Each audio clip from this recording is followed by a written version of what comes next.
Përshëndetje, unë jam Mesut Shabani, jeni në podcastin Mesut Shabani. Do ndalemi në një dukëri e cila këtyre ditëve është rënqethse.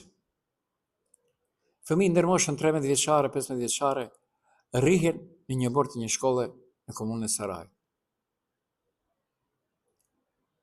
Dhe gjithë kjo incizohet, pra, faj ka edhe TikTok. Por dhuna në Saraj mes fillorizve është dështim zinxhiror i institucioneve. Më herët në Tetov u mbajt një konsulencë për atë se në shkolla fillore ka filluar të depërtoj droga dhe cigarja. Tymi del nga tualetet dhe u tha, do vëm detektor që do detektojnë tymin. Pra, dhuna në Saraj nuk është vetëm e para ndërmjet nxënësve të shkollave fillore. Kjo nuk është sjellje deviante e rastishme, por dështim zinxhiror i institucioneve edhe në Tetov dhe më gjerë. Faktet janë të qarta.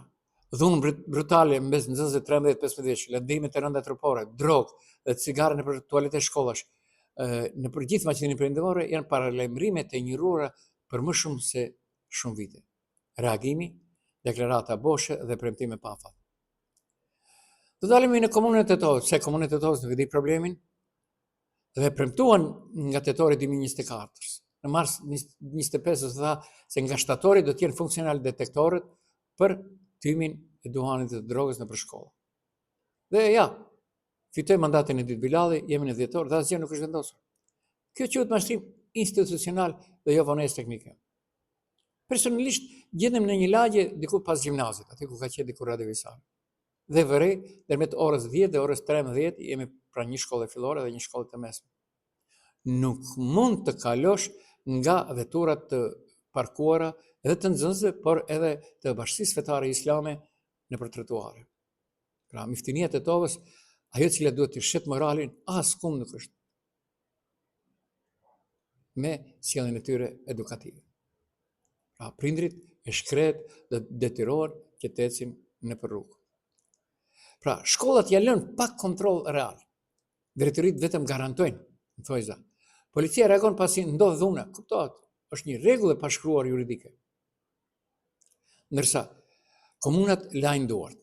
Në këtë bëshllëk, fëmijët po rriten me dhunë, drogë dhe frikë, brenda objekteve që duhet ishin më të sigurta. Detektorët të timit nuk janë zgjidhje magjike, por test serioziteti.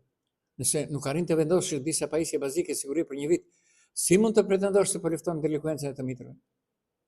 Ky rast nuk kërkon konfencë apo shtyp, por përgjegjësi konkrete, afate të qarta, masa disiplinore reale në shkolla dhe llogaridhënie politike.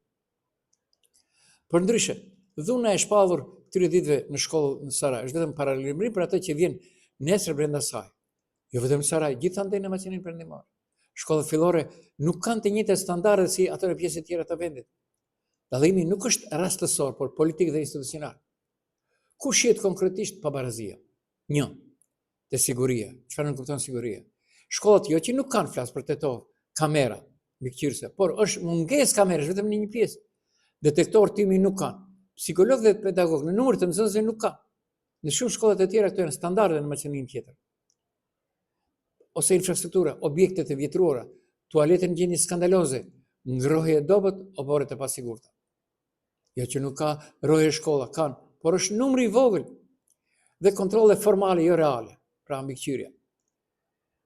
Në letër programet parandaluese ekzistojnë, në praktik jo, kundër drogës, dhunës dhe bëqosit pothuajse asgjë. Cili është reagimi institucional? Veprohet vetëm pasi ndodh incidenti dhe del në rrjetet sociale. Ndërkohë në pjesë tjera të Maqedonisë, standardet e sigurisë janë më të larta. Çfarë u tha brenda muajit dhjetor për atë helmimin në një shkollë fillore në Shkup?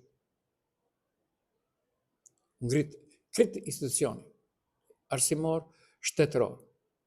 Investimet janë të vazhdueshme në Maqedoninë tjetër dhe presioni institucional është real.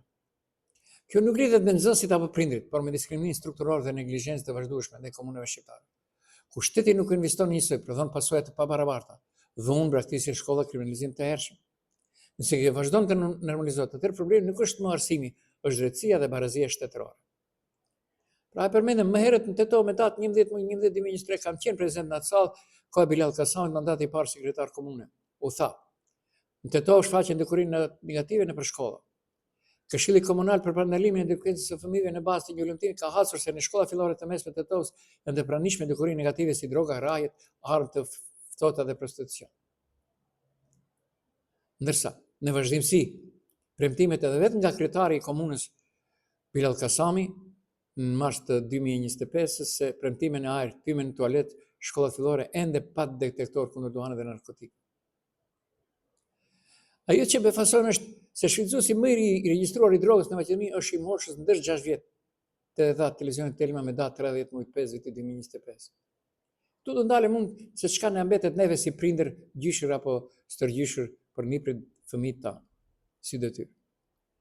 Jemi në një intervistë diku, unë ndihmoj dikuj, e mba kamerën, ishim dy shokë në Prizren vitin 2005. Intervista zhvilloi me Bacën Adem, legjendar, Adem Demaçi. Nuk e njihnim asnjëri. Mirë pa ishte aq i sinqert sa në deklaratë të tij tha: patriotizmi, e pyetëm cili është patriotizmi modern shqiptar. Ta patriotizmi modern shqiptar duhet të jetë ruajtja e familjes. Ruani familjen, ruani fëmijët nga droga, prostitucioni, bigjozi e kështu me radhë. Nëse ja keni dalur që t'i ruani familjen tuaj të mos preken nga këto, atëherë jeni patriota. Pra, na mbetet që vetë jemi patriota në fund. Unë jam Mesut Shabani, ishit me podcastin Mesut Shabani.